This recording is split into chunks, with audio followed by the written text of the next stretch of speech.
Celtics dominated the Dallas Mavericks, and they have a 1-0 series lead. We'll go out to the guest line right now and welcome in a man that knows a thing or two about coaching in the NBA Finals. He won a championship with the Detroit Pistons back in 2004, and he's the only coach to ever coach a team to an NCAA championship and also a NBA championship as well, and that is the Hall of Famer in Larry Brown. Coach, always great to hear your voice. Thanks so much for doing this, and how you been?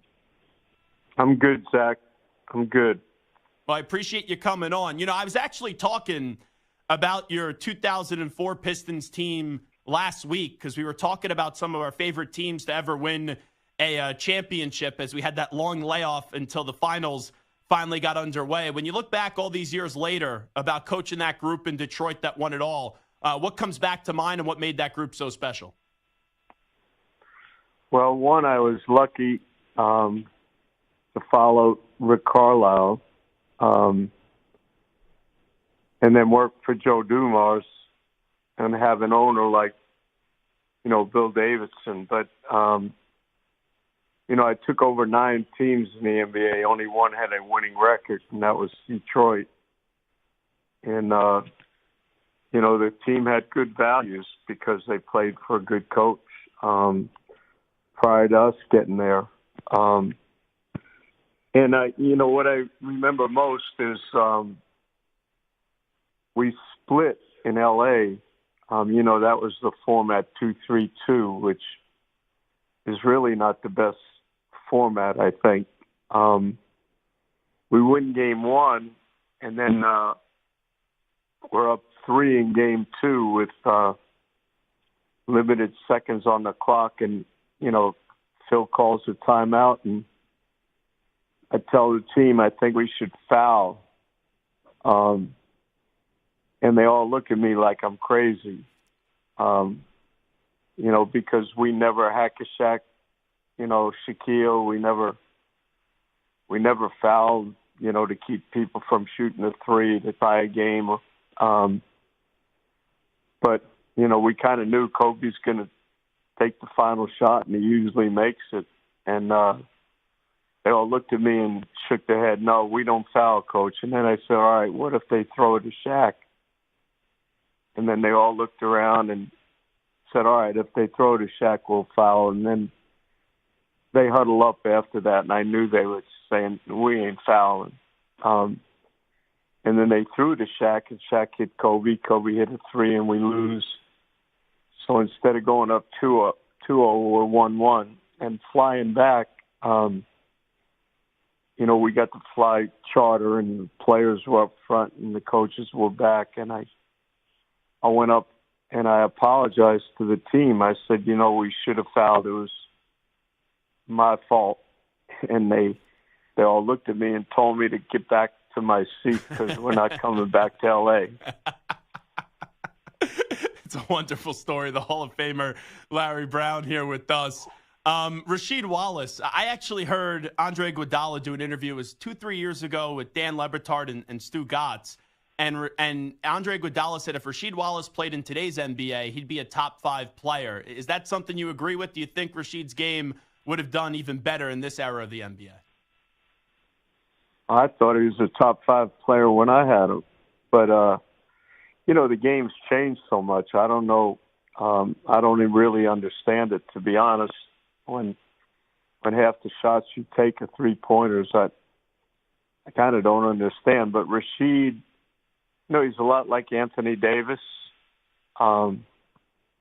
He can go outside. He could make a 3. He could get in the post and hurt anybody that's trying to guard him on the block. He's athletic enough to switch because the NBA, if you watch the game, all they do is try to get a ball screen or a pin down to create a mismatch and then drive and kick or, hopefully get it all the way to the rim. But you need big guys that are mobile enough to switch and keep people in front, and they value a big person that can shoot outside as well as, post up if the opportunity presents itself. And Rasheed could do all those things. He's a great defender, a good rebounder, great passer. and maybe one of the most misunderstood players. Every teammate or every coach that ever coached him loved him like I did. Do you feel that same way? Obviously a different player, but with Allen Iverson, that he was a little bit misunderstood as well? I don't know if he was misunderstood. When I was coaching him, he's probably the most popular player in the NBA. I don't care. You can talk about Michael or all of them. Everybody could identify with Allen, because he was smaller and people beat him up, but he never complained and got up. I think he led the league in scoring 3 or 4 times when I was with him. Everywhere we played, there were so many people cheering for him. The misunderstood part is, this whole practice thing. And if you ask most of the players that played for me, they would probably tell you they thought I was the devil because we did practice a lot. But Allen wanted to play 48 minutes every game. And practice wasn't one of his things, but, when it came game time, he was so competitive and wanted to win so badly. So I don't know. I think he was, if you ask most kids, they'd tell you he was their favorite player. And when I, left the pros and went back to college, every AAU event I went to, every small kid wore number 3, had cornrows, and had a sleeve on his arm. And I think that was just because of Allen. I actually know one of those intramural teams that you would sometimes see. Matt Sherman. I don't know if he had cornrows and a number 3, but I remember when you weren't coaching, you were actually coaching an intramural team for my buddies, Matt Sherman and then A.J. Marshall. Yeah. That was really something, Coach, that, NBA, college, and there you are coaching in a youth league when you were out of a job. Well, I always wanted to be a high school coach and teach American history, and really coach all sports. I don't know if people remember the Chip Hilton series, but Claire V wrote this series about a great athlete who lost his dad, and he played all 3 sports, and his coach coached all 3 sports. And I thought that would kind of be a pretty good career path for me. But,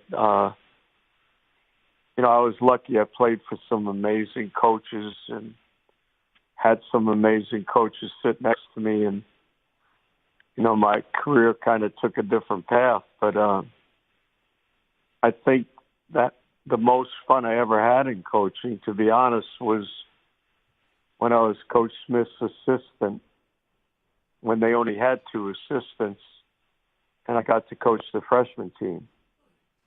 I learned how to coach.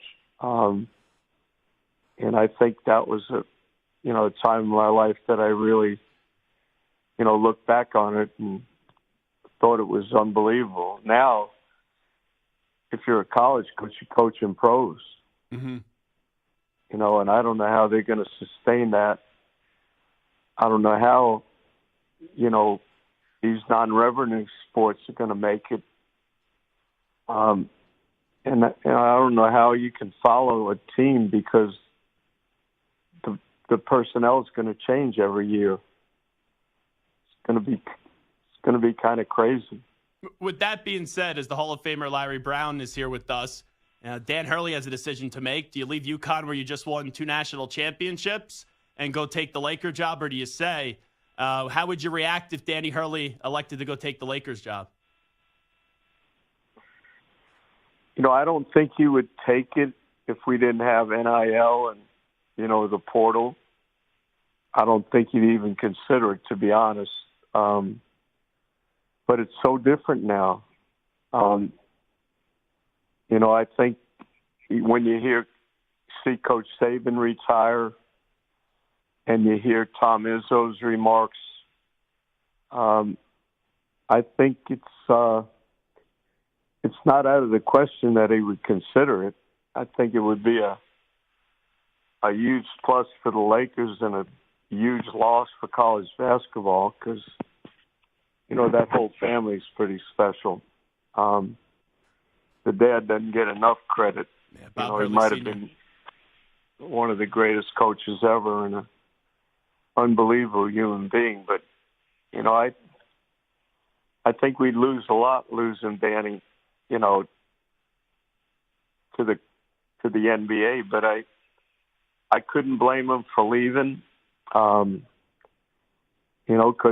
I spent 3 months at the University of Washington early in the summer, and they had a big portal turnover, and they had a huge NIL deal going with different players, and I didn't think it was fair.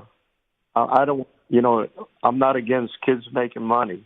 I would hope every kid that goes to college could go like my children, if they needed a free meal, if they needed, clothes, they never had a problem worrying about where the next penny was coming from. But I wish if we were going to pay them, you put the money in escrow and, let them use the money when they're finished because they're all not going to make the NBA and earn a living playing.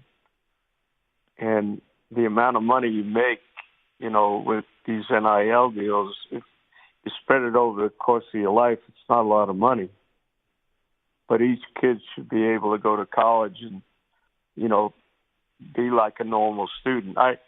When I went, we got $15 a month laundry money and weren't allowed to work.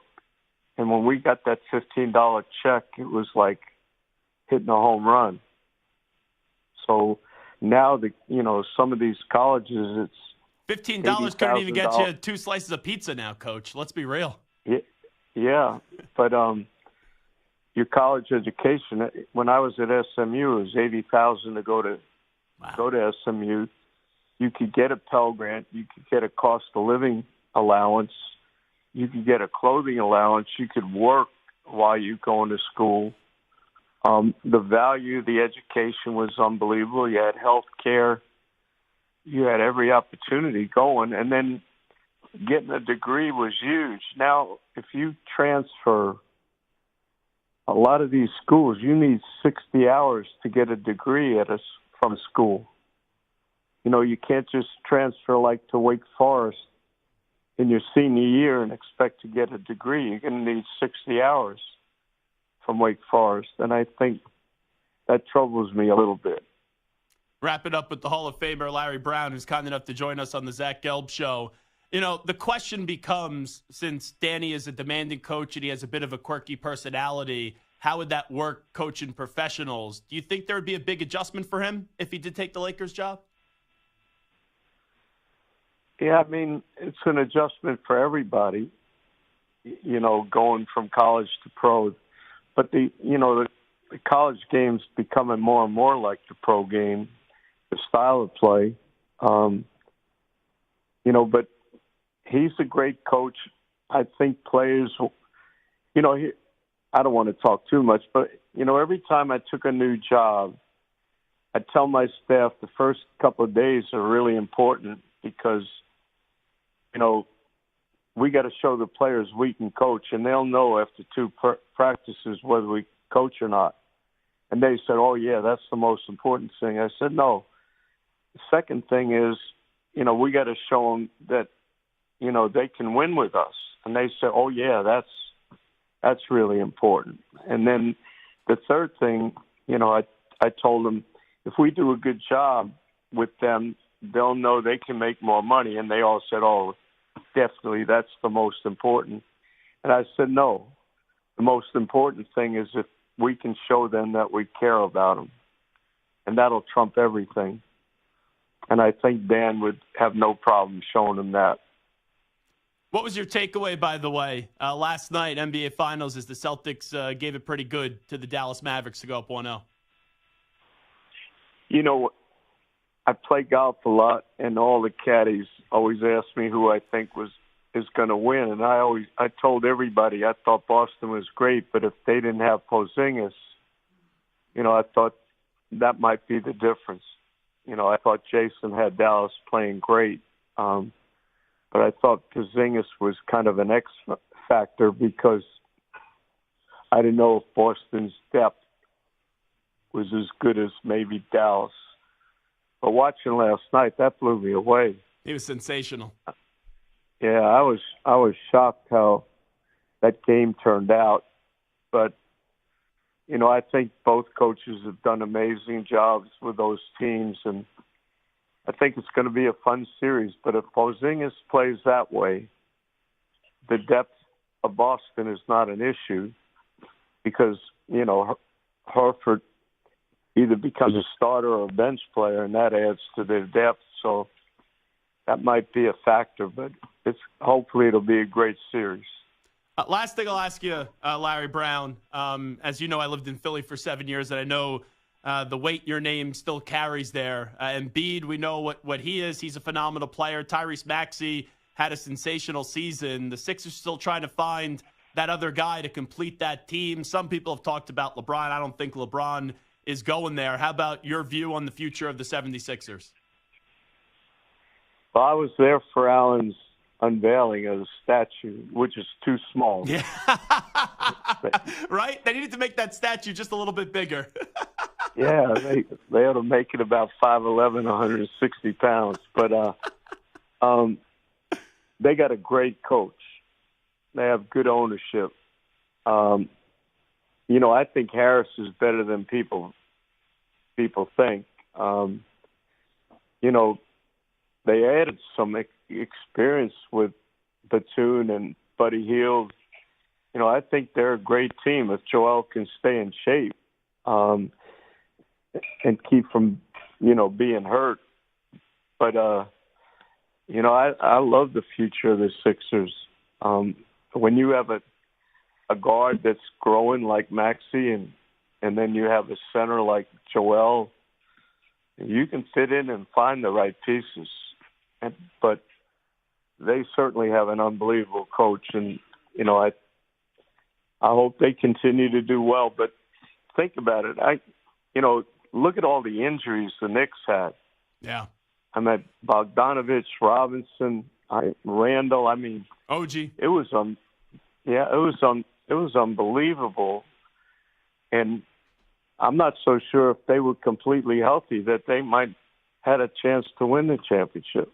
But teams are getting better. But I'm just hopeful that we don't see so many people moving around, so we can learn to cheer for people. He's the Hall of Famer, Larry Brown. Coach, always great to hear your voice. Thanks so much for doing this. Good health, all right? Thanks, Zach. There you go. The great Larry Brown joining us on the Zach Gelb Show. Always love when we get a chance to connect with him. There was 2 times when he was coaching SMU that he would actually, when they would go play Temple, he'd let me come to his practices. And then in the middle of practice, when I guess he would let his players go